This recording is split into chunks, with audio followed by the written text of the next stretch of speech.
Paz do Senhor, irmãos. Amém. Vamos ficar em pé, vamos fazer uma oração.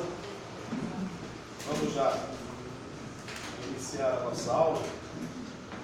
Vamos pedir a Deus que venha nos abençoar, nos dar sabedoria e graça para poder entender a sua palavra. Amém?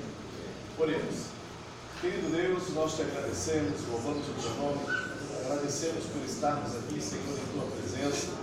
Agradecidos que somos, Senhor, por tudo que já tens feito, Senhor eterno. Te peço agora, venha abençoar, Senhor, nesta noite, esta aula.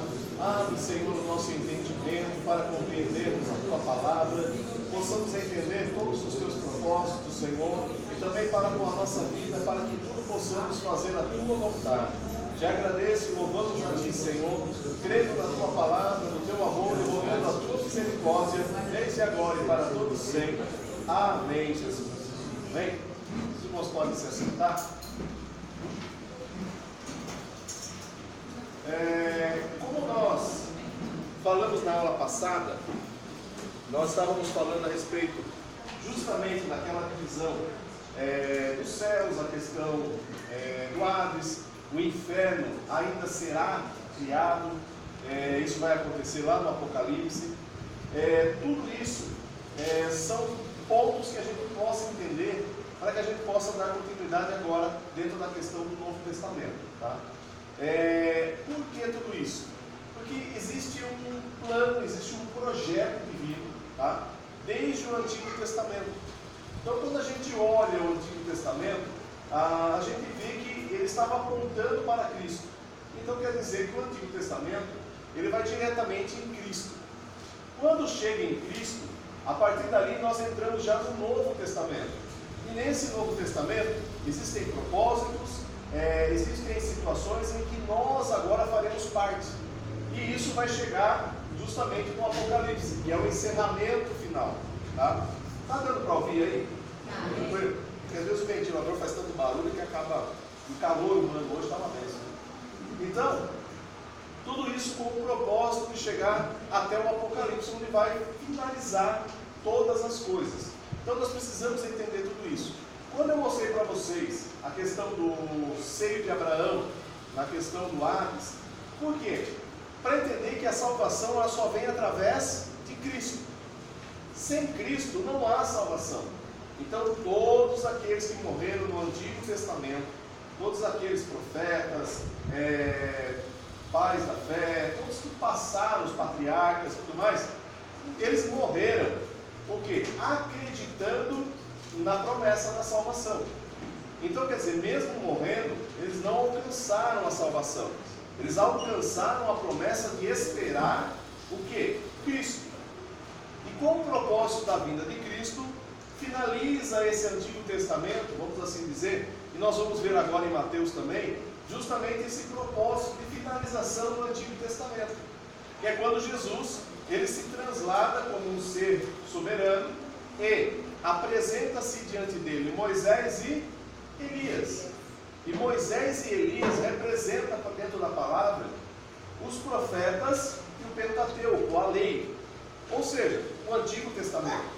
Então ali mostra a finalização desse projeto e o início desse novo projeto. Por isso que Jesus na Santa Ceia, ele já deixa bem claro, este é o que? Um novo testamento, ou seja, uma nova regra, uma nova lei, uma nova situação, uma nova ordem, que agora vai perdurar até chegar no Apocalipse. E após Apocalipse, aí a gente vai estudar para depois, tá? Então o que acontece? Tudo isso eu mostrei para vocês, e foi justamente o que os irmãos estavam aprendendo já no semestre passado, que foi a finalização do Antigo Testamento. Então eu precisei passar isso para vocês, para que agora a gente entre de cara no Novo Testamento, e a gente aprenda agora tudo aquilo que realmente a Bíblia nos esclarece. Como já falei para vocês, o nosso propósito é apresentar o que está dentro da palavra. Tá? Pode ser que em algum momento, em alguma situação, surja alguma dificuldade de entendimento, surja alguma questão do preconceito que vocês já têm, tá? Então tudo isso a gente vai estar tentando aí equilibrar, explicar e vamos chegar nesse bom senso do que realmente a palavra de Deus nos mostra, tá? Porque assim, hoje nós vivemos uma época em que, denominada denominações estão espalhadas por todo o canto da terra. E graças a Deus por isso. Não é? Eu lembro que uma vez um irmão falou assim para mim, tem mais igreja do que bar. Eu falei, você está triste por causa disso? Não é? Se você é irmão, você não bebe, né? Não? Porque agora tem mais igreja. Não, que tem igreja em cada esquina, em cada ponto. Ou seja, mas estão aí para roubar. O apóstolo Paulo ele deixa bem claro. Seja por interesse, seja o que for, o importante é que a palavra seja pregada. Por quê? Vocês conheceram o Evangelho, vocês ouviram a palavra, e vocês acreditaram. Então, mesmo sem conhecer teologia, vamos assim dizer, vocês ouviram uma coisa daqui, e de repente você falou, não, é isso que eu quero para a minha vida. E vocês aceitaram Jesus, foi ou não foi? Foi nada.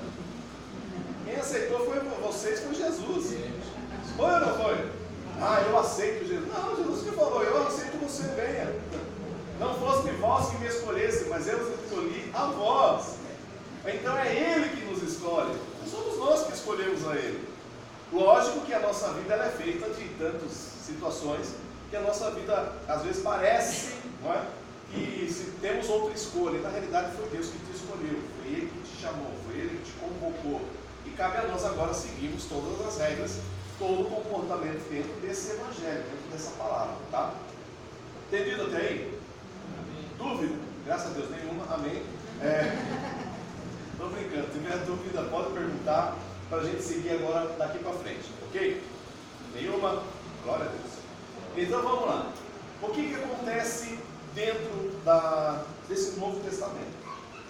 Nós vamos ver agora 4 evangelhos, tá? Lógico que assim, eu não quero passar batido em tudo de uma forma, eu quero passar um pouco dentro do Evangelho de Mateus, um pouco em Marcos, um pouco em Lucas, um pouco em João, para que a gente possa compreender alguns pontos, tá? Para que não haja dúvida.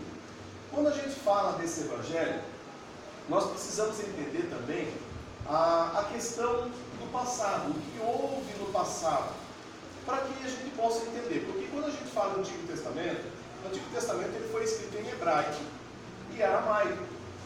O hebraico, porque o Pentateuco em si, o próprio Moisés quando escreve, ele escreve em hebraico, que já era a linguagem deles. O problema é que depois, já no meio dos profetas, o povo já vai para a Babilônia, já começa a ter mistura, a linguagem já começa a mudar.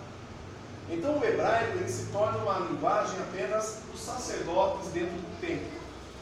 E o aramaico surge. O aramaico é uma mistura de babilônico, de sírio, de hebreus, e toda essa mistura surge o que a gente chama de aramaico, que é uma linguagem que hoje já está desaparecida. Tá? Até aquele filme que Mel Gibson fez de Jesus Cristo lá, ele conta a história do Cristo, ele fala tudo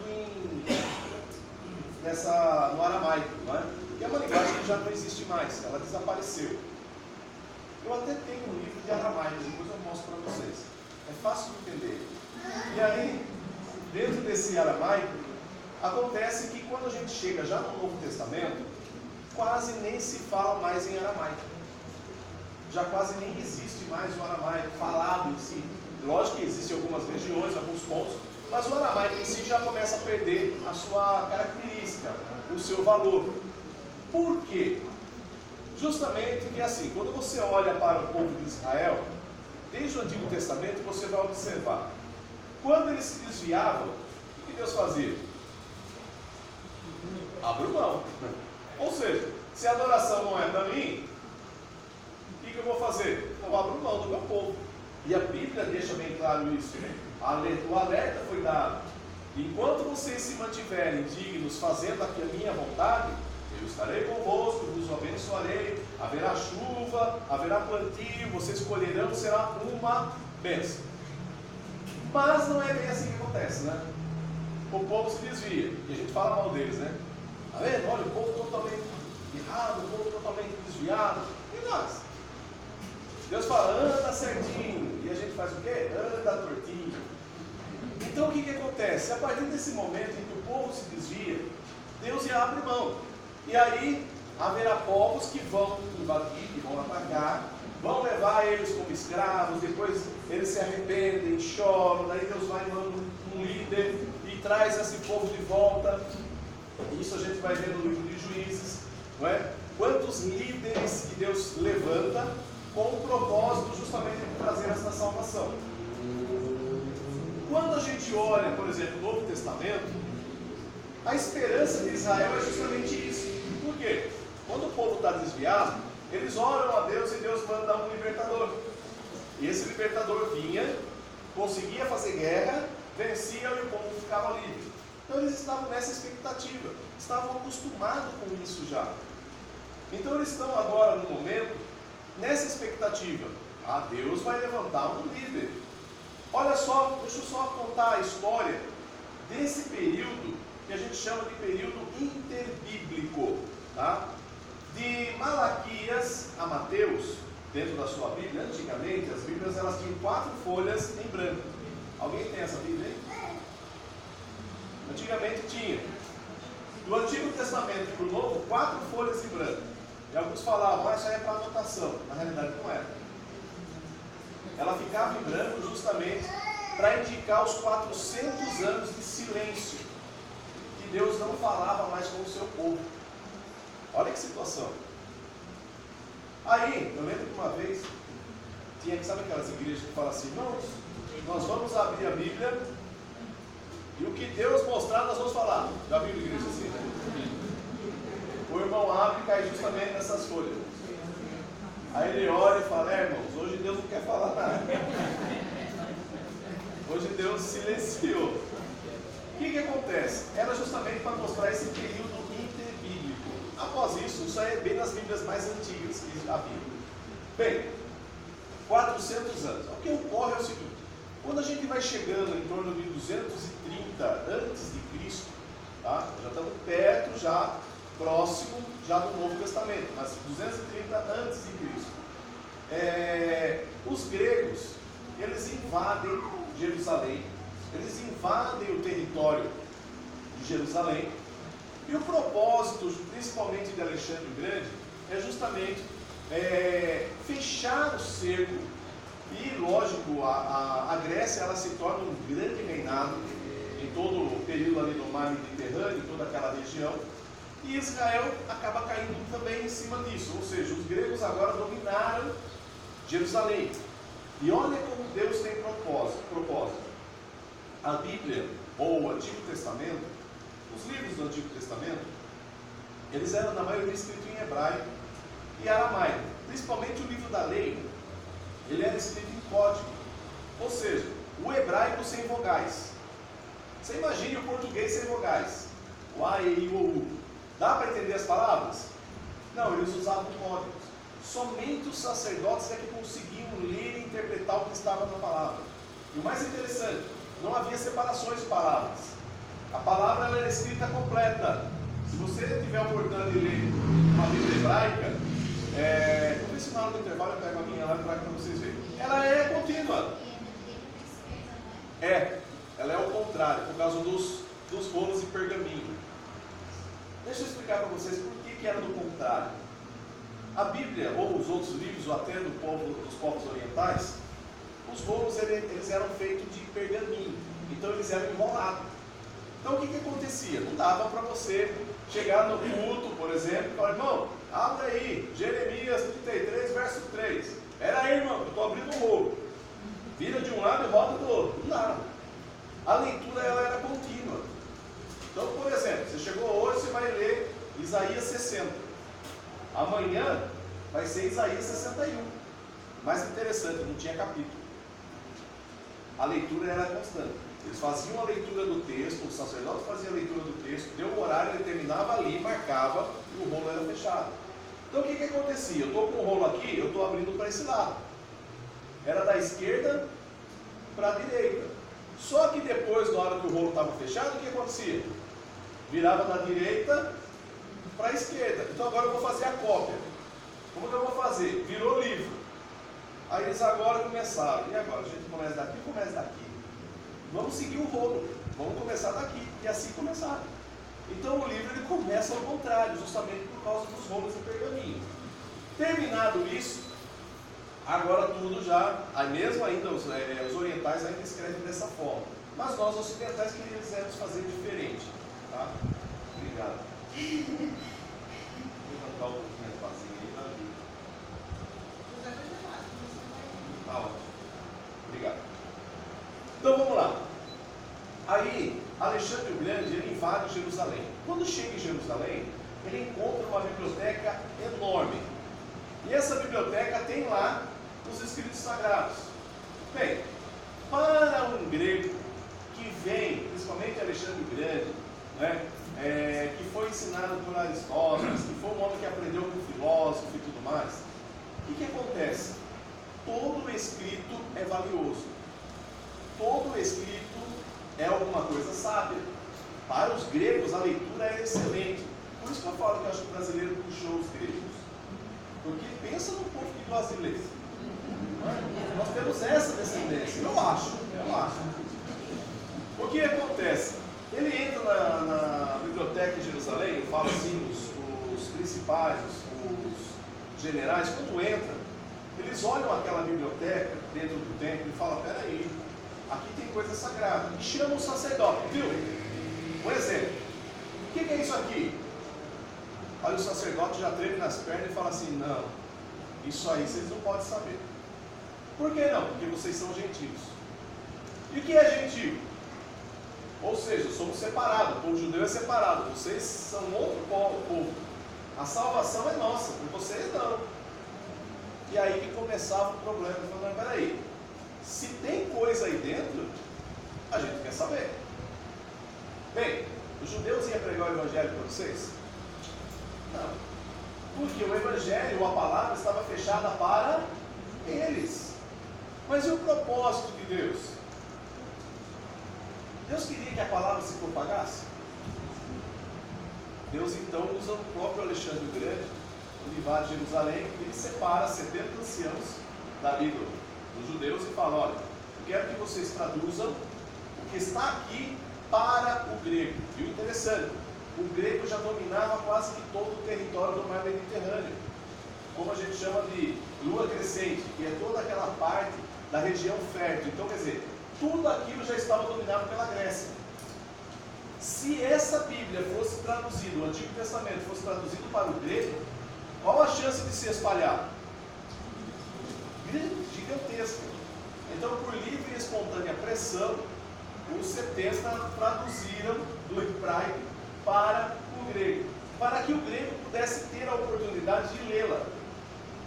Bem, e aí foi feito, por isso que ela é chamada de Septuaginta, que é justamente essa tradução, isso já no ano 230 aproximadamente. Bem, os gregos então, toda a Bíblia ela é passada para o grego, e o interessante é que até Roma está dominada pelos gregos. Então, se você chegasse mais ou menos no ano 200, 230 lá em Roma, ou em Jerusalém, ou próximo ao mar Mediterrâneo, em qualquer lugar, se você soubesse o grego, automaticamente você já sabia se envolver a fazer qualquer coisa. Por quê? A linguagem em todo esse lugar era o quê? O grego. E era uma linguagem fácil. Tão fácil que nós temos grego na nossa língua e a gente nem se toca. Tão fácil que é. Por exemplo, se você vai no médico do coração, qual é o nome dele? É grego. Vocês estão aprendendo a matéria chamada teologia, né? E é o quê? Grego. Então muitas das nossas palavras são gregas. Então ela se tornou tão comum que todo mundo falava o grego. Bem, acontece que Alexandre o Grande, em torno de quase 23 anos, ele acaba sendo morto. E aí o território é dividido por 4 generais. E um dos generais acaba ficando com o Egito e Israel. Bem, até ali tudo bem. Mantém-se o culto, mantém-se o trabalho, todo mundo está trabalhando, todo mundo está fazendo, a Grécia está ganhando dinheiro, está ótimo. Mas acontece que um dos generais se rebela e quer pegar o domínio total, quer fazer igual Alexandre o Grande, quer ser o dominador. E aí, ele invade Jerusalém. E nessa invasão de Jerusalém, que é Ptolomeu, que é o general, que ele entra, o que ele faz? O povo de Israel estava adorando Deus no templo, normal. Porque para o general grego não havia problema, vocês podem cultuar Deus. Porque a Grécia pela filosofia era a seguinte forma: vocês podem servir o Deus que vocês quiserem, mas nós queremos aprender, e quando eu quero aprender, eu vou buscar o conhecimento. E pelos gregos, eles acreditavam que buscando todo o conhecimento, você podia se tornar um Deus. Então, pouco importa que Deus você adore, o que eu estou buscando é o quê? Me tornar mais do que um Deus. O sonho de Adão e de Eva, né? Foi ou não foi? Eles comeram fruto só porque era bonitinho? Não, porque a própria serpente disse, né? O quê? Serei sobre Deus. Serei sobre Deus. Da verdade, conhecedor da vida, conhecedor do bem e do mal. Obrigado. Então, esse entrava nesse ponto. E os gregos tinham esse pensamento. Então, vocês podem adorar à vontade. Quando o Ptolomeu entra, ele já quer fazer uma mudança drástica. Corta-se o culto. E para judiar mais ainda, dentro do templo, ele sacrifica porcos e faz o judeu comer carne de porco. Obrigado. O povo judeu amou isso, né? Pernilzinho, quem quer comer um pernilzinho? Não, eles amaram isso, né? Não, eles ficaram revoltados com isso. Então começa-se uma rebelião. Bem, nessa rebelião, na Bíblia Católica, você tem aí os livros de Macabeus, tá? Macabeus 1, Macabeus 2, que conta justamente esse período interbíblico. Ah, e por que não está na nossa Bíblia? Porque não é um livro inspirado. A gente sabe que foram 400 anos de silêncio. Deus não falou com ninguém, Deus não usou profeta, Deus não falava com ninguém. Então, nesses 400 anos, o povo escreveu algumas histórias que aconteceram, principalmente Judas Macabeu, o Matatias Macabeu, que era o pai de Judas, começa uma rebelião contra os gregos, tentando defender o quê? A lei, tentando defender a ordem dentro de Israel. E o povo judeu está naquela situação: será eles aqueles que realmente Deus vai enviar, o libertador? Morre Matatias. Então não é. Fica a esperança em Judas Macabeu. Quando Judas começa a rebelião, é justamente na época em que os romanos começam a dominar. Eles se rebelam porque, como o reino grego está quebrado, o Roma então aproveita a oportunidade e fala: agora é a hora de dominar. Quebrou o reino, ninguém entende mais nada, então agora é a hora. Roma ela aproveita justamente essa quebra dos gregos e começa a dominar. Chega em Jerusalém. Só que antes de chegar em Jerusalém, Judas Macabeu está lutando contra os gregos. E o que parecia impossível, eles conseguem vencer. O exército era muito maior e eles conseguiram vencer. Então alguns ficaram olhando e dizendo: está vendo? Esses são os escolhidos. Chegam os romanos. Acaba com a graça de todo mundo. Aí os romanos entram. Só que os romanos, eles falam latim. Só que para que todo mundo entendesse, eles já também utilizavam o grego, que o grego era mais fácil. Bem, quando os romanos chegam e fazem o domínio de Jerusalém, aí eles fazem o seguinte: olha, nós vamos entrar num acordo. A gente deixa vocês construir o templo, a gente permite que vocês façam adoração a Deus e só paguem impostos para nós. O povo judeu olhou e falou: para nós está ótimo. Só que mesmo assim ficou sob o jugo romano. E é justamente nesse período em que Jesus vai aparecer. Herodes, o grande, Herodes, o tetrarca, Herodes, que são os títulos daqueles que vão permanecer no poder, eles estão de acordo com Roma.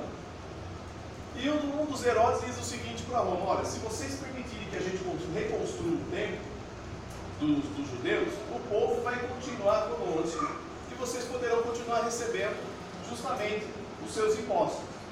Então Roma permite que Herodes construa o templo. E a Bíblia diz bem claro que Herodes construiu e o templo era gigantesco.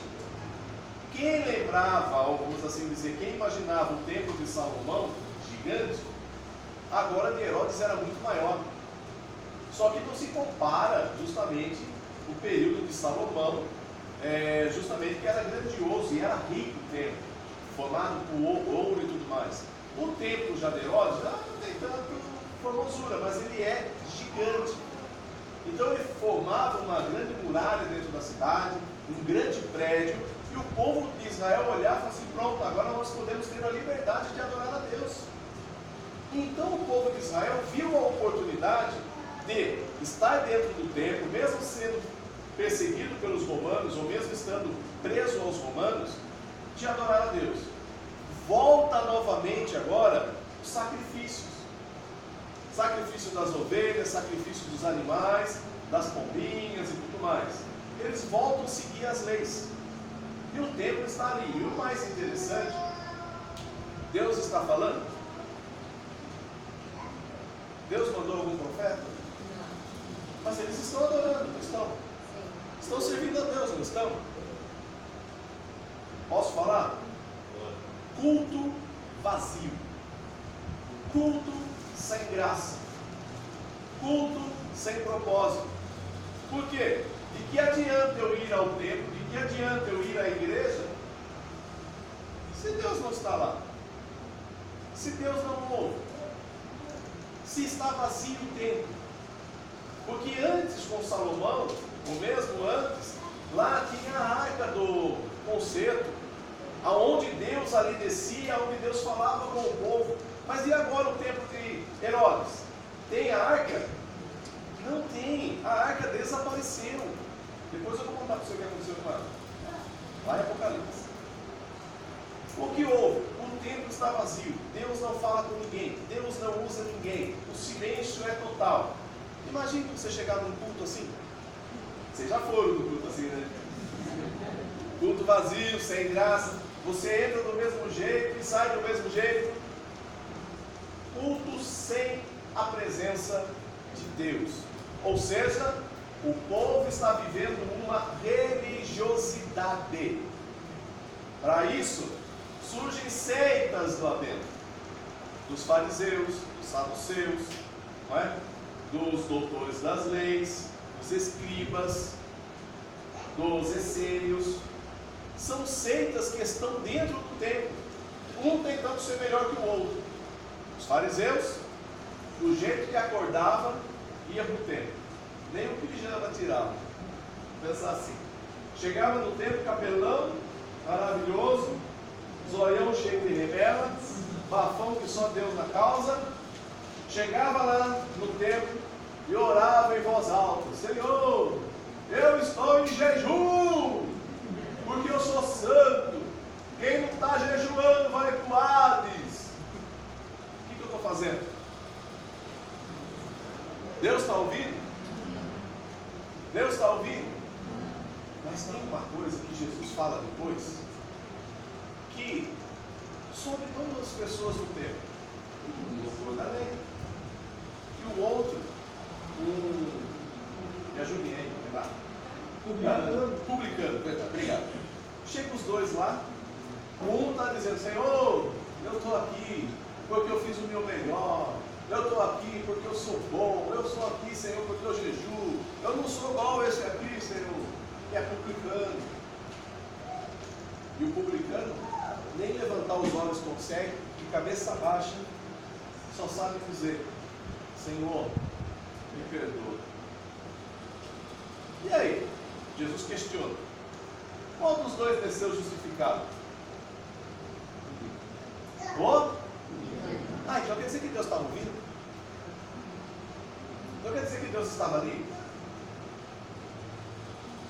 Deus estava ouvindo, mas em uma igreja vazia, uma igreja sem graça, uma igreja que estava apenas vivendo a religiosidade, seguindo apenas as leis, as regras, as diretrizes daquilo que era mandado. A tal ponto que os próprios discípulos com Jesus eram questionados. Viu, Senhor? Os teus discípulos estão indo ali, comendo sem lavar as mãos. Isso é um pecado gigante, que isso? Não é? Isso é um errado. Aí Jesus podia olhar e dizer: viu? O que contamina o homem não é o que entra, mas é o que? Ô linguinha, né? É ou não é? E mesmo assim eles não entendiam. Por quê? Eles viviam dentro de uma religiosidade. A religiosidade era a característica máxima em Jerusalém. Para fechar, bem, Deus havia dado regras de que, uma vez, você tem que subir ao templo e levar um cordeirinho, não é? Para fazer o sacrifício pelo teu pecado. Então Deus queria que você, na sua casa, né, pegasse o cordeirinho, cuidasse dele 7 dias separadinho lá. Quando tivesse tudo pronto, você levava para o templo. Chegando lá, você punha as suas mãos sobre o cordeirinho e automaticamente você está passando os seus pecados para o cordeirinho, não é? E aí o sacerdote vai degolar ele na sua frente e ali fala, ó, tá vendo? Por tua causa, pelos teus pecados, o cordeirinho está sendo morto. Eu fico imaginando assim, o propósito de Deus. Se eu levasse um cordeirinho desse para minha casa, com criança pequena, sabendo que esse cordeirinho vai ser morto pelos meus pecados, o que as crianças iam fazer? Pai, não pede, porque assim você não leva. Ia se apaixonar pelo cordeirinho ou não ia? Ia chamar até de Genovevo, ou sei lá o que, o nome do cordeirinho. Já iam dar nome para o cordeiro, já iam fazer com que o cordeiro já ficasse até amigo da família já. Se possível até comia na mesa com a gente. A gente faz isso com os animais, não é? O mesmo exemplo da minha gata aqui. Ela sentar, ela já vem e deita nas minhas costas, né? Então quer dizer, ai Jesus, se um dia acontecer alguma coisa, né? A gente sente, então, você faz justamente com o pensamento, eu não vou pecar, porque não é justo, é justo eu matar um cordeirinho por causa dos meus pecados. Então o que eu vou fazer? Não vou pecar. É isso que acontecia? O povo de judeu era esperto e falou, não se preocupe, não leve o cordeirinho para casa, porque aqui agora eu vou ter uma vendinha, tem vários cordeirinhos aqui de um ano. Então você chega, compra, olha, você nem precisa ver, só fala, olha, eu quero um cordeirinho. Já tinha um acordo entre os vendedores ali com os sacerdotes, e aí já ganhava porcentagem. Então o camarada chegava e falava, viu, você pecou? Pequei, vê um cordeirinho para mim. Ah, beleza, tanto. Pagava o dinheiro, um denário, sei lá quanto. Pega o cordeirinho, já leva para o templo. Lá o sacerdote matava, a pessoa vira, saía para casa, perdoado. Mas havia um problema. Tinha os pobres, que não tinham condições de pagar um cordeirinho. O cordeirinho era caro. Aí tinha o quê? As pombinhas. Se você não conseguisse caçar uma, chegava lá, você pagava aí, quem sabe, 3 moedinhas de ouro lá, ou 3 de prata, seja lá, comprava já uma pombinha. Você também nem via. O camarada já era, o pobre aqui mandou entregar a pombinha, então mata a pombinha no lugar. Ou seja, dentro da casa de Deus, dentro do templo, virou o quê? Comércio. E vamos falar a verdade? Tinha lá o salzinho ungido, tinha lá o olhinho ungido, tinha lá a vassoura ungida, canetinho ungido, vai lá era pena. Tudo ungido, tudo do templo. Então se vendia de tudo. Graças a Deus, irmãos, isso foi naquela época. A gente vive uma época agora maravilhosa, não tem mais comércio na igreja, não é? A gente não paga pregador, a gente não paga cantor, não existe isso mais, graças a Deus. Amém. Bem, acontece então que a vida está vazia, o templo está vazio, só há religiosidade. E vamos falar a verdade? E hoje nas igrejas? Existe vida espiritual ou existe mais religiosidade? Vocês estão falando, não falei nada.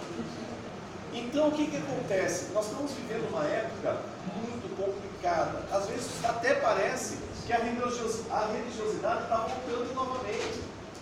Se você, se fizer assim, assim, assado, ou se vestir assim, assim, assado, ou se você não fizer tal coisa, ou se você vai subir lá no monte, ou se você vai fazer tal coisa, o jejum tal, de jejum de Daniel, jejum de Jeremias, jejum de Ezequiel, por que não faz o seu jejum? Fica mandando jejum para os outros, né? E começa um monte de coisa, para quê? Para quê? Irmão, é sacrifício. Então, devia ter avisado Jesus, assim, não precisava ter morrido na cruz, já que eu vou me sacrificar. Ou seja, se há sacrifício, esse sacrifício que eu estou fazendo é em vão. Por quê? Precisava existir o sacrifício daquele que era santo. Você é santo? Que pena. Então está passando fome à toa. Mas amém. Depois eu explico sobre isso. O que ocorre? Aí, nessa época, então, a religiosidade está imperando, a vida está vazia, a situação está crítica, mas existe um povo que acredita e que ainda tem esperança de que esse líder apareça. Porque eles estão vivendo a religiosidade, mas ainda estão sob domínio romano.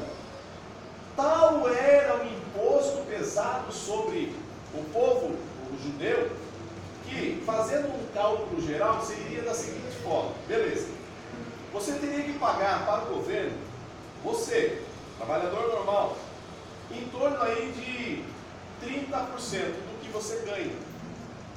Lembrando que no templo também precisava pagar o imposto.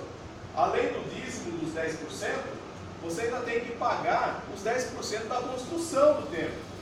Olha que bênção, 50% do seu salário já vai para a igreja, já vai para o governo, você fica só com a metade.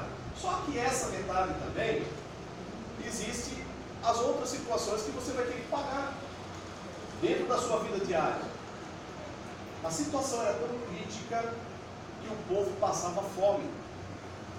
E tanto isso é real, que nunca se ouviu na história de Israel tanta gente cega, tanta gente paralítica, tanta gente leprosa e tanta gente endemoniada.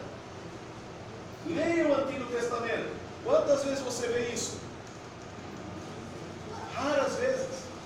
Mas Jesus chega num período que só tem gente bichada. É ou não é? Por onde ele passa, a multidão vai porque tem um monte de doente. Porque a necessidade do povo é gigantesca. Jesus chegou no período mais crucial do povo de Israel. E eu coloco, se Jesus não chegasse naquela época, o que seria de Israel? E eu vou dizer hoje, se Jesus não voltar tão breve, o que será do Brasil? Se Jesus não voltar tão logo, o que será dos crentes? E ele mesmo disse, se não fosse abreviado os tempos, o que ia acontecer? O amor de muitos esfriaria. Está esfriando? Irmão, pense na seguinte situação: você leva um tombo na rua, quem te socorre? Tu está com o celular, senão eu já ia tirar foto. Se eu visse a pessoa caída na rua, viu? Vira onde está o sangue aí, porque eu vou ganhar likes no meu Face. Não é assim? As pessoas estão mais preocupadas consigo mesmo do que com o próximo. Gente, a que ponto nós vamos chegar? A que ponto nós vamos chegar? Eu me assustei esses dias dentro da sala de aula. Eu estava dando um exemplo que um dos responsáveis que é o Líder em Mim, que ele faz uma produção de livros do Líder em Mim, ele é responsável em questão de liderança para crianças e tudo mais. Ele contou uma história que ele entrou no avião, ele estava na classe mais rica, mais abastada. Ele estava para entrar no avião, ele já estava com a passagem dele pronta. Só era ele. E ele percebeu que havia uma senhora do lado, com 3 crianças, com várias bolsas, e ia para a classe econômica. A consciência dele doeu. E ele disse, poxa vida, eu vou num banco confortável, que na classe mais, que gasta um pouco mais, quando você tem uma poltrona maior, você tem lugares para pôr mais coisas. E ele pensou, poxa, e essa senhora podia ir para lá. Aí ele chegou para ela e falou, viu, a senhora não queria trocar de passagem comigo? Eu sento no seu lugar e você senta no meu. Ela falou, e quanto você quer de volta? Não quero nada de volta. Porque, independente, a gente vai chegar no mesmo lugar. Eu só preciso ter um lugar para que eu possa ligar meu computador e escrever. Agora, se a senhora quiser, o banco é mais largo, vai conseguir acomodar melhor as crianças e tudo mais. Aí ela pegou e falou assim, então eu não aceito. E aí, beleza, trocaram as passagens, ele entrou no avião. Na hora que o avião levantou o voo, ele saiu da classe econômica e foi lá olhar a mulher. A mulher já estava sentada, bem acomodada com as crianças. E aquilo emocionou o coração dele. E ele falou assim, poxa, eu fiz um ato generoso, eu fiz um ato bom, né? Ofereci um lugar melhor. Eu contei isso para as crianças. Sabe o que eu ouvi? Que cara idiota! Como que? Ai, que cara, tinha lugar para ficar folgado. É culpa dele da mulher ter um monte de filho? Ela que se vire. Aí eu me assustei, eu falei, meu Deus, que geração é essa? Eu achando que eu ia emocionar eles, que ia fazer eles chorar. Eles fizeram eu chorar. Porque eu olhei e falei, meu Deus, o que está acontecendo? Está esfriando. Irmãos, e vamos falar a verdade, até dentro das igrejas, o amor está esfriando. Eu já não cumprimento mais meu irmão. Se eu puder sair, tem gente que fala assim, eu acho que você não se encaixa. Fala assim, irmão, acabou o culto, eu não falo com ninguém. Mas por quê? Porque eu não quero ter compromisso com ninguém. Porque se alguém estiver passando por problema, dificuldade, eu não quero saber. Eu faço o meu culto, adoro a Deus e vou para casa. Esse é o culto que você oferece a Deus? Desculpe, é religiosidade. O que Deus quer de nós é que você estenda a mão. E aí quando você olha, acho que agora é Isaías 38, ou Jeremias 38, não lembro agora, quando ele fala assim, vocês acham que estão jejuando? Vocês estão passando fome? E Deus ainda falou, estão passando fome à toa. Porque vocês querem saber que jejum que eu quero? Que você ofereça um prato de comida para quem está com fome. Esse é o jejum que eu quero. E é o que a gente faz? Não é? Eu acho que Jeremias é Isaías, é um dos dois. Se não for os dois, é Ezequiel. É Isaías, né? Isaías 31. Vai 38, acho que é 38. Acho que é o primeiro capítulo. Depois a gente acha, isso aí agora é o Antigo Testamento, vamos para o Novo. Depois a gente acha. Mas isso Deus fala. Então quer dizer, nós estamos vivendo uma frieza espiritual. Bem, vamos voltar para Jerusalém. Como está a igreja? Como está o templo? Como estão os sacerdotes? Bem, tem um sacerdote chamado Zacarias. Aquele dia ele foi sorteado, ele nem esperava, porque havia um sorteio para saber quem era o sacerdote que poderia entrar no Santo dos Santos. Não era qualquer um que entrava. Tinha que entrar o sacerdote no Santo dos Santos para espargir o sangue das oferendas que eram feitas. E um deles era uma vez no ano que isso acontecia. E o Zacarias foi escolhido. Ele não poderia voltar para casa. E o mais interessante, ele já era velho, a esposa também já tinha idade, e eles não tinham filhos. Bem, aquele dia Zacarias entra no Santo dos Santos. Só que quando ele entra, gente, eu não falei para vocês, 400 anos de silêncio foi quebrado agora. Esse 400 anos de silêncio foi quebrado por um anjo chamado Gabriel, enviado por Deus. Quando Zacarias entra, eu fico imaginando Zacarias quando vai começar a espargir o sangue, ele olha e já tem um cidadão ali. Aí Zacarias olha e ele diz: Zacarias, eu fui enviado para te trazer uma mensagem. E esta mensagem é a seguinte: a sua esposa terá um filho, e você colocará o nome dele de João. E ele é o que já foi profetizado lá atrás. Ele abrirá o caminho para o Messias. E ele vai pregar. Ele não terá alimentação como os outros. Ele se vestirá como peles de animais. E ele vai anunciar a vinda do Messias. Bem, para um senhor que nunca ouviu Deus falar, ouvindo isso de um anjo, que não mal sabia ele, e ele começou a rir, e falou assim: viu, Senhor, como isso vai acontecer? Eu já sou velho, a minha esposa também já passou o tempo de ter filho. Eu fico só imaginando o anjo olhando para a cara dele e falando assim: viu, quem mandou foi Deus. A ordem que eu tenho é para falar o que vai acontecer. O porquê e de que forma não cabe a mim. Por causa disso você vai ficar mudinho. E as pessoas que estão do lado de fora falam que aconteceu alguma coisa com Zacarias. Não é possível. O camarada estava lá falando à toa, conversando, só podia escutar o zum. E havia um véu que cobria todo aquele lugar. E aí, quando Zacarias sai: Zacarias, o que aconteceu? Olha que Deus é bom, né? Conta uma novidade, você não pode contar para ninguém. Por isso que você perde a bênção. E Deus conta a novidade para você se espalha para todo mundo. Aí até o diabo fica sabendo, vai fazer de tudo para impedir. Fica quieto. Aprenda com Zacarias, forçosamente, mas aprenda, né?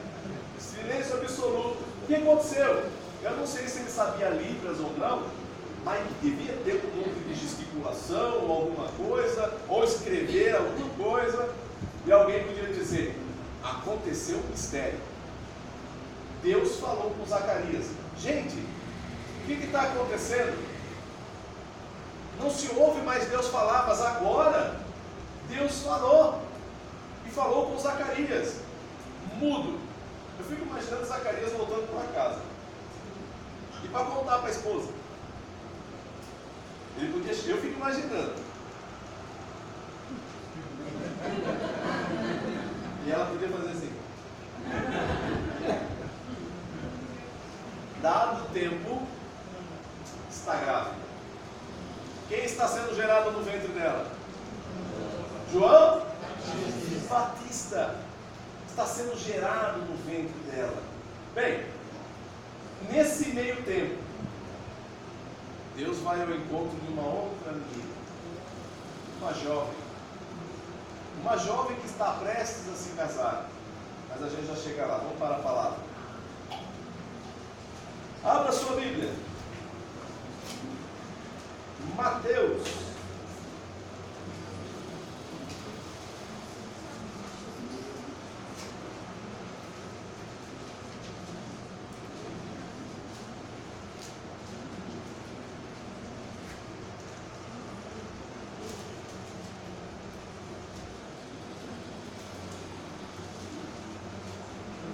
Mateus capítulo 1.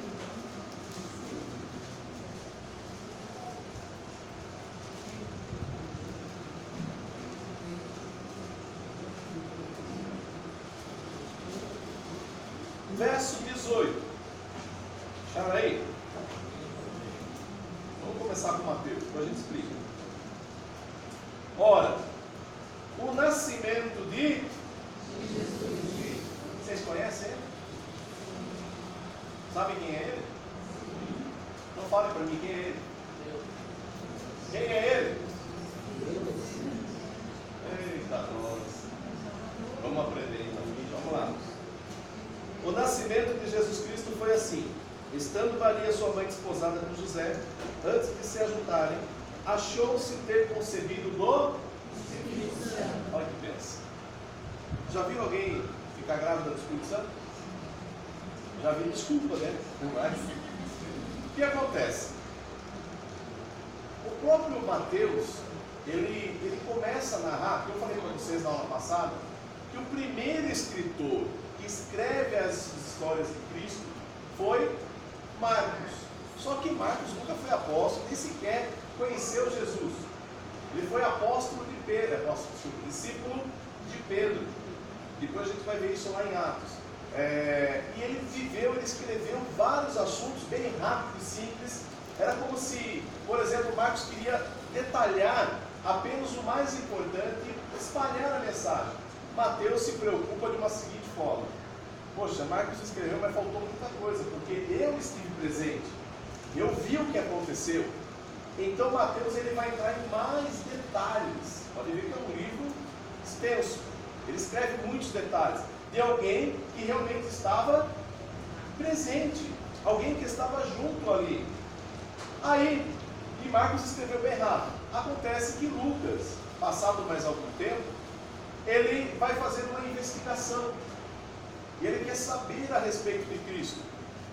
Alguns teólogos acreditam que Lucas também, talvez também, nem sequer conheceu a Cristo. Outros já alegam ser ele também um daqueles que esteve junto com Jesus, foi discípulo de Jesus, mas não foi apóstolo. Lucas não era apóstolo. Marcos não era apóstolo. Marcos nem sequer conheceu Jesus. Mateus era apóstolo. E João era apóstolo. Então nós temos dois evangelistas apostólicos, que são apóstolos, e dois que são discípulos. Então, agora nós temos uma visão completa. Diz que um pintor, certa vez, teve que fazer um quadro de Carlos I, dos reis da França.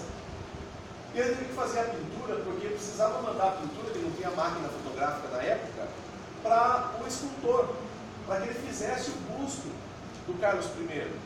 Agora, como eu vou fazer esse busto? Bem, o que ele fez? Colocou o Carlos I e fez a pintura do rosto dele de perfil, do lado direito. Ei, vira agora. Virou, fez a pintura do lado esquerdo. Agora de frente. Tira a imagem da frente do rei. De costa. Tira a imagem. Porque já que vai fazer o busto tem que ser em 3D. Manda as imagens. Não tinha foto, manda as imagens, manda a pintura. E agora o autor, ele vai fazer o molde. Vai fazer, ou seja, aquilo que é mais próximo do que seria Carlos I. O Evangelho é da seguinte forma: nós temos a visão de Cristo de um lado, a visão de Cristo do outro lado, a visão de Cristo do outro lado, fechando a verdadeira imagem de Cristo.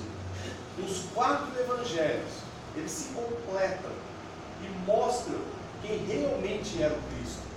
Se ficássemos só com Marcos, ficaríamos apenas com uma passagem. Ficasse somente com Mateus, também só uma parte, ou com Lucas, ou com João. Mas quando a gente junta os 4, mostra Cristo de uma forma extraordinária. Extraordinária. Cada um mostrando o seu lado. E isso a gente compara, principalmente nos 3 evangelhos, Mateus, Marcos e Lucas, que são os evangelhos sinóticos. Ou seja, são semelhantes. Por quê? A base deles foi Marcos. E cada um começou a fazer a sua parte dentro das escrituras. Tá. E eles vão contar a história de quem? De quem? A história de Jesus. E por que a história dele é importante? Ele é o nosso do quê? Salvador do quê? Do quê? Pode falar, gente. Da ira vindoura. Da ira. Quem que está bravo com a gente? Quem? Quem está bravo? Deus não é amor, mas também é fogo consumidor. Ou seja, o que nós fizemos? Mas eu não fiz nada, culpado foi Adão. Foi Adão? Foi não, foi Eva. A culpa foi de Adão? Sim. Ou foi de Eva? Tem alguém aqui que é judeu? Tem não? Falando sério, tem alguém que é judeu? Tirando eu? Eu sou da tribo de Manassés, por isso que meu nome é Mena, depois que eu descobri, mas tudo bem. Tem alguém? Eu sou judeu assim, se for comparado, bater no liquidificador e tiver que separar, eu acho que 1%, o resto é tudo mistura. Meu avô meu bisavô foi escravo aqui no Brasil, ele veio de Angola. A minha avó, que casou com meu avô, que também era negro, era francesa, de olhos claros. Aí os pais do meu pai já eram portugueses, e aí que a gente descobre que eles vêm de uma ramificação judaica lá de trás. Das perseguições, chegaram em Portugal, passando necessidade, vieram para o Brasil. E aí, olha que bênção. Oh, glória. Ou seja, uma mistura, não é? Tem alguém aqui que é judeu puro? Então me desculpe, vocês não podem culpar Adão e Eva, porque vocês não são descendentes dele. Como assim? Até a irmã Estéreo, até quem sabe, eu considero ainda que ela é ruiva. Que Adão e Eva eram ruivos. Ah, irmão, mas como assim? Depois vocês vão entender quando a gente chegar no Antigo Testamento. Tá? Não fique preso a isso, tá? Já ouviram aquela história de dizer assim, a gente só trabalha porque Adão pecou? Já ouviram?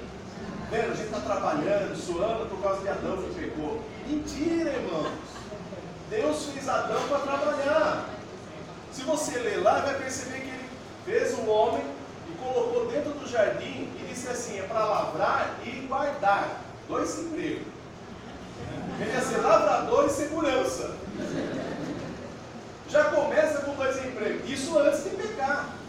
Aí a situação complica depois do pecado. Não é? Porque agora ele tem que lavrar, agora não guarda mais. Agora, ele vai ter que correr atrás do alimento, porque acabou-se a oportunidade ali dentro. Tá? Bem, vamos voltar aqui. O que acontece dentro desses evangelhos? Vai contar a história de Cristo.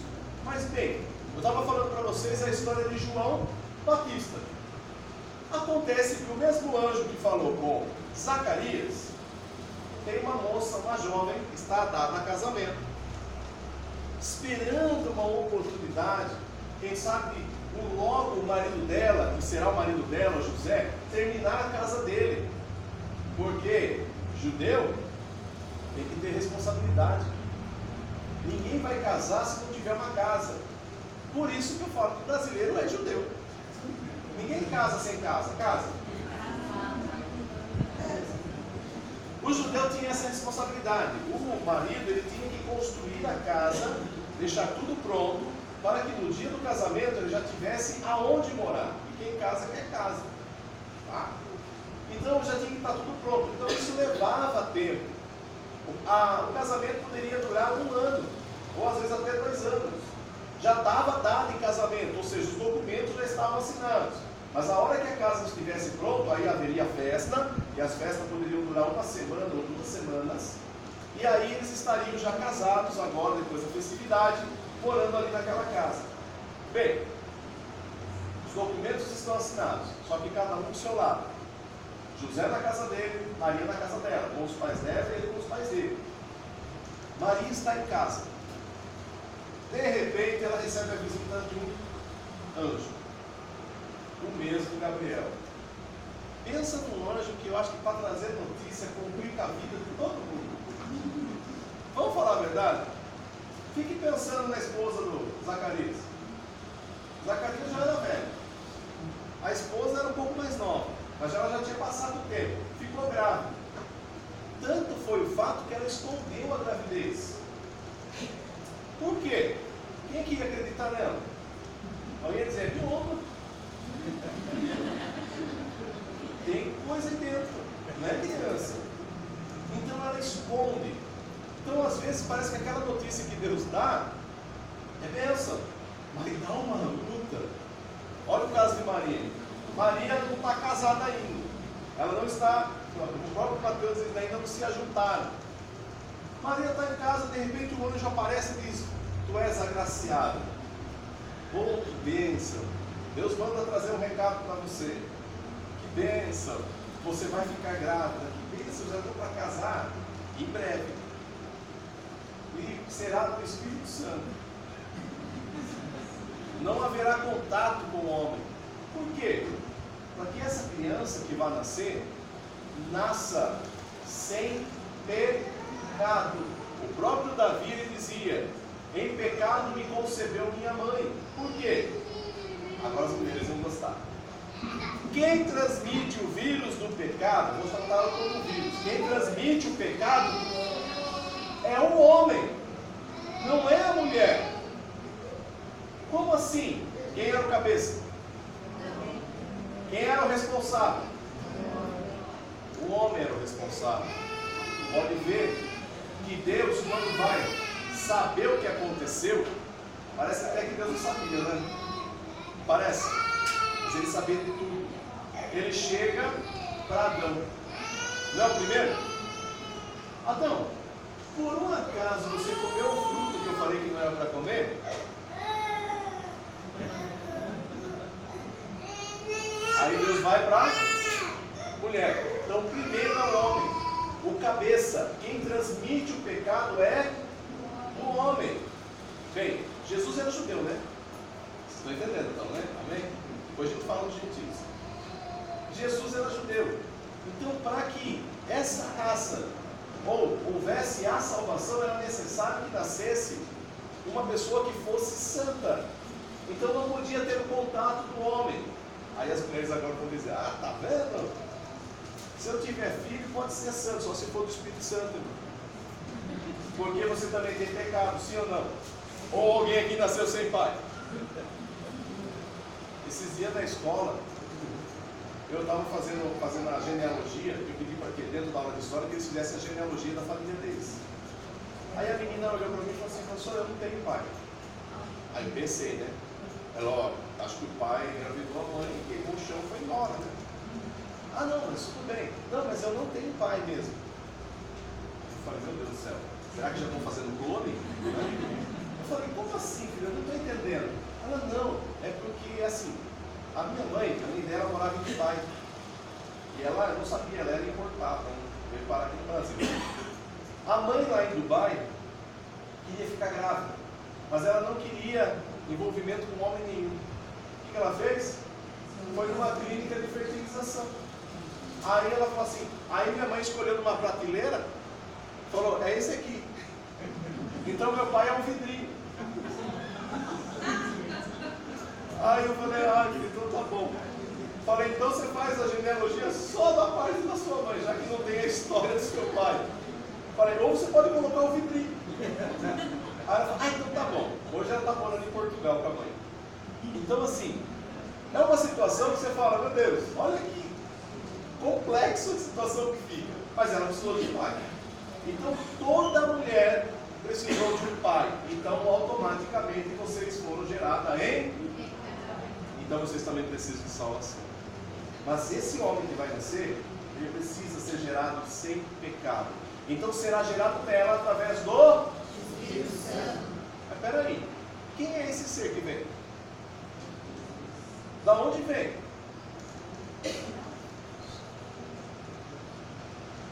Gente, vocês já pararam para pensar de como foi essa discussão no céu?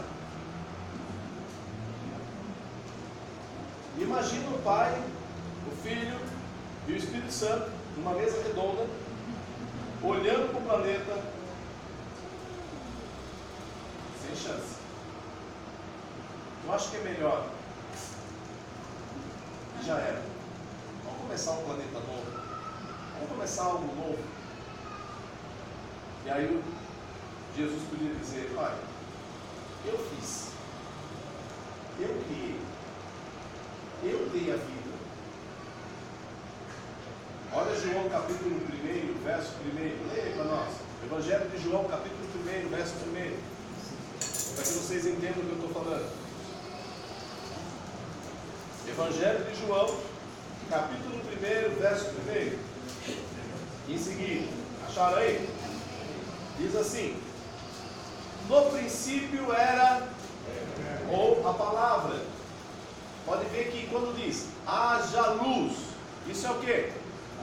Palavra, é o verbo. Então quem é que deu início a tudo? Quem é o verbo? Se você tiver dúvida, é só ler o finalzinho lá no verso 14. E o verbo se fez e habitou entre nós, e vimos a sua glória, como a glória do unigênito do Pai, cheio de graça e... Então quem é o verbo? Então vamos então lá no verso 1. No princípio era o verbo, e o verbo estava com Deus, e o verbo era Deus. Então Jesus é Deus? Glória a Deus. Ele estava no princípio com Deus.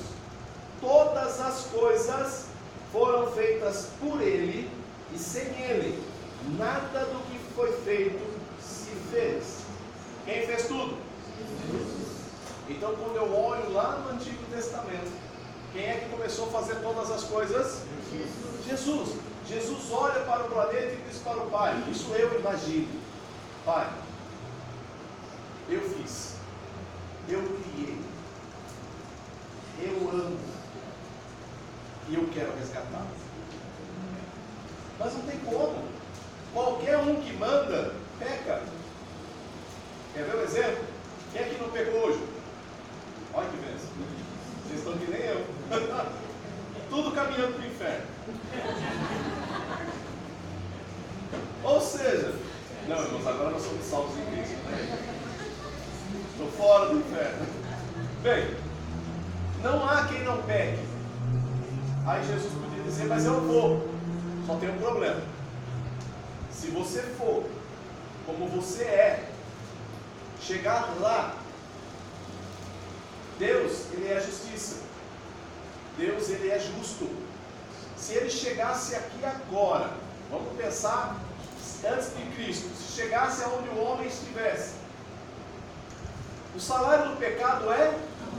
Ele chegar para pagar seu salário hoje, o que vai acontecer com você? Ele é justo, Ele vai pagar o salário. Se você errou, você vai pagar. Ou seja, você já está condenado ao inferno. Se Ele chegasse, pode ver que toda vez que aparece a presença de Deus no Antigo Testamento, primeira coisa que os profetas fazem, se jogam no chão com a cara no pó e diz, ai de mim que eu vou morrer. Por quê? Porque é a presença de Deus que está ali. Ele já percebe a justiça. Se fizer a justiça, eu estou morto. Aí Jesus podia dizer, não. Já começa, imagine um rei tirando a sua coroa, entregando ao Pai, tirando as suas vestes, entregando ao Pai. Que tamanho ele é, espiritualmente falando? Que tamanho ele é? Ele é, não dá para mencionar, dá? Mas conforme ele vai se despindo, conforme ele vai tirando a sua glória, conforme ele vai tirando os seus atributos, conforme ele vai tirando tudo aquilo que ele tem, todo o poder que ele tem, ele começa a se tornar minúsculo, a tal ponto que ele se torna uma alma, como homem, para poder ser gerado do ventre de uma mulher. Ele deixou tudo. E o Pai podia dizer, mas pode acontecer algo errado? Isso eu penso, eu gosto que Deus já sabia todas essas coisas. Isso tudo já estava programado desde o início de tudo. E agora? Estará sobre ele, sobre os seus ombros, todas as coisas. E aí, o Pai pode pegar Jesus ali, entregar na mão do Espírito Santo e diz, vá até onde Maria está. E gera nela. O anjo entrega a notícia. E ó, o anjo perguntou, falou alguma coisa? Quando Maria acho que abriu o olho, mas Senhor, o anjo já estava esperto, já tinha acontecido com Zacarias. Ele falou, vou embora, que te vire. A ordem que eu recebi é para dar mensagem. Não tem mais vínculo nenhum. Bem, agora pense nessa Maria. Ela tem uma prima chamada Isabel que está, e ela vai lá para saber. Quando chega lá, Isabel já está grávida de 6 meses. e ela fica até o momento em que Isabel está para dar a luz. Então ela ficou mais 6 meses. Bem, quando ela chega, Isabel diz: eita, tu és agraciada, tu és abençoada. Aí vai dizer: por quê? Porque quando você entrou, a criança pulou dentro de mim. Porque o que está dentro de você é o Messias, é o que está determinado, é aquilo que foi prometido. Gente, 400 anos de silêncio, olha que notícia maravilhosa está chegando. É ou não é? Vai para Maria, é? Para os outros é bênção, mas para você, fica 3 meses lá. A barriguinha cresce? Cresce. Lá volta Maria. Vou conversar com José agora. Já com uma barriguinha. José, põe a mão aqui. E José poderia dizer: você é louca, mulher? O que você aprontou por lá? Não, apareceu um anjo para mim e disse que é do Espírito Santo. O que você faria? Isso aí, você riria, não riria? Você é louca? Onde já se ouviu isso? Mas em mim está o Messias. José determina no coração: eu vou. Peraí, entenda comigo. José tinha todo o direito de chegar para os pais e dizer: Maria engravidou e eu não tenho nada a ver com essa história. E a palavra do homem, ela valia muito mais do que da mulher. Maria, ela poderia ser apedrejada. Mas olha como Deus faz. Deus escolheu um casal em que um era apaixonado pelo outro. E o amor era maior. Ele não ia entregar o filho dele para qualquer um. Ia entregar para um casal que só tem problema. Irmão, vamos para casais agora. Será que Deus entregaria para você Jesus dentro do seu casamento? Não está.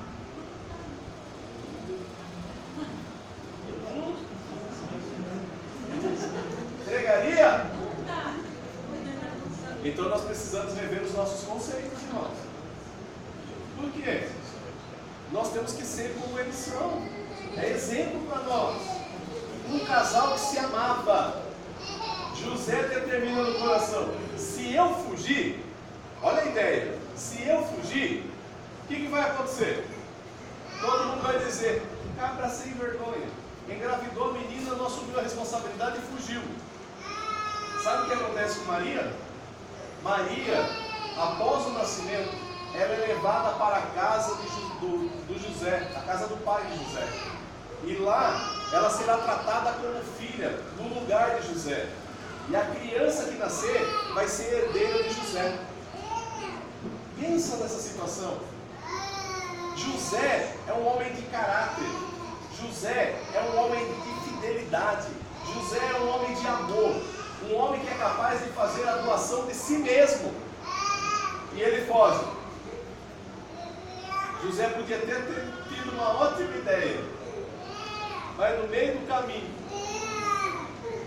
o mesmo Gabriel encontra com ele. José, está indo aonde? Você não vai entender o que eu vou te contar.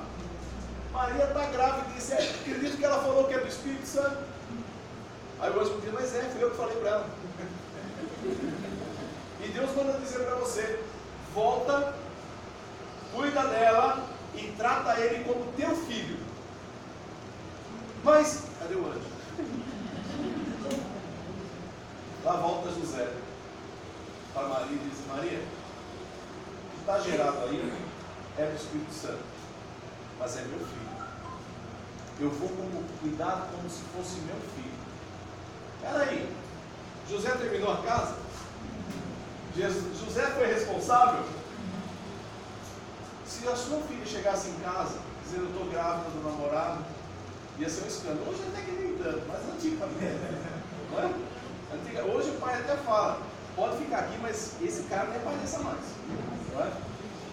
O que acontece? Antigamente isso era um escândalo total, quebrou a família. José e Maria não servem para estar no vínculo familiar, fora daqui. fora de casa. Se virem. Tem casa? Tem família para ajudar? Não tem. Acho que a última das economias de José era arrumar um jumentinho.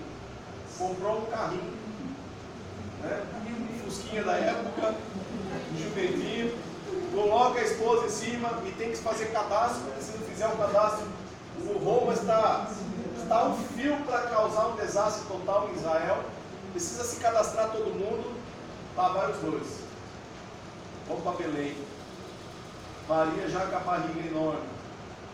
Chega em Belém. Vai ter pouso? Bate na porta de cá. Quem que está aí? José com a Maria. Ó, como podia dizer? Comer o bolo antes do casamento. Melhor, não quero me envolver nessa briga não. Fala que não tem pouso. Vai na casa do outro. Não tem nada aqui não. Vou pôr essas pessoas aqui dentro? Jamais. Acha lugar? Irmão, olha que bênção. Um anjo falou para você. Contou uma novidade maravilhosa. Você está gerado em você um filho de Deus. Coisa gloriosa.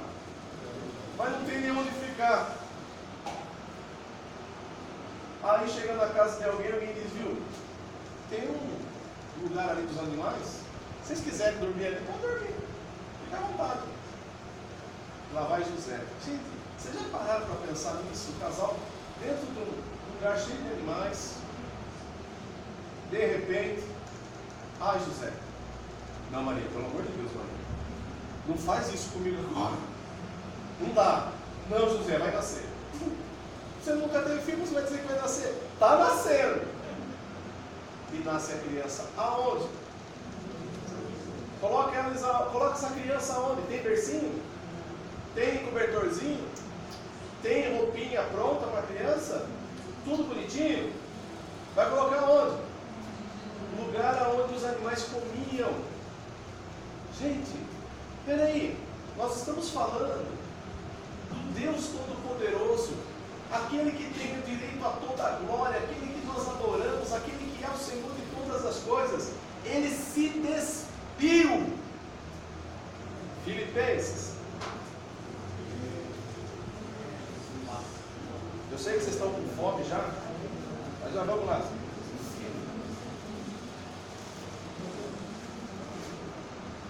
Filipenses capítulo 2, verso 5.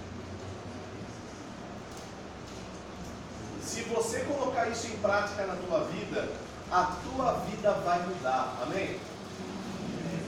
Diz assim, Filipenses capítulo 2, verso 5. De sorte que haja em vós o mesmo sentimento que houve também em Cristo Jesus, que sendo em forma de Deus, não teve por usurpação ser igual, mas aniquilou-se, ou se despiu, ou abriu mão, aniquilou-se a si mesmo, tomando a forma de servo, fazendo-se semelhante aos homens, e achado na forma de homem, humilhou-se a si mesmo, sendo obediente até a morte e morte de cruz. Ele tinha todo o direito. Ele tinha direito de sentar no trono de ouro, ou estar no berço de ouro, sim ou não? Da melhor qualidade deste mundo, sim ou não? Mas ele se humilhou, ele abriu mão para que tudo isso acontecesse. E foi levado lá, nascendo uma manjedoura, num lugar simples, num lugar sujo. E agora Maria pode pôr nas suas mãos essa criança e José também. Já imaginaram que criança linda? Aquela criança dar o seu primeiro choro,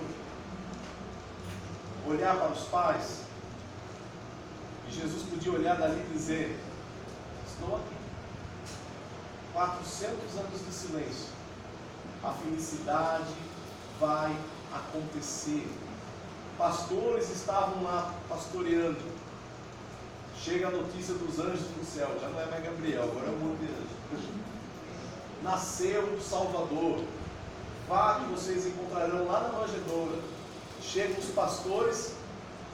Fico imaginando Maria e José com uma criança no colo e podiam dizer: e agora? O que vai ser de nós? Como vamos cuidar dele? Como vai ser tudo isso para nós? Chegam os pastores. Sabe? Às vezes há momentos na vida da gente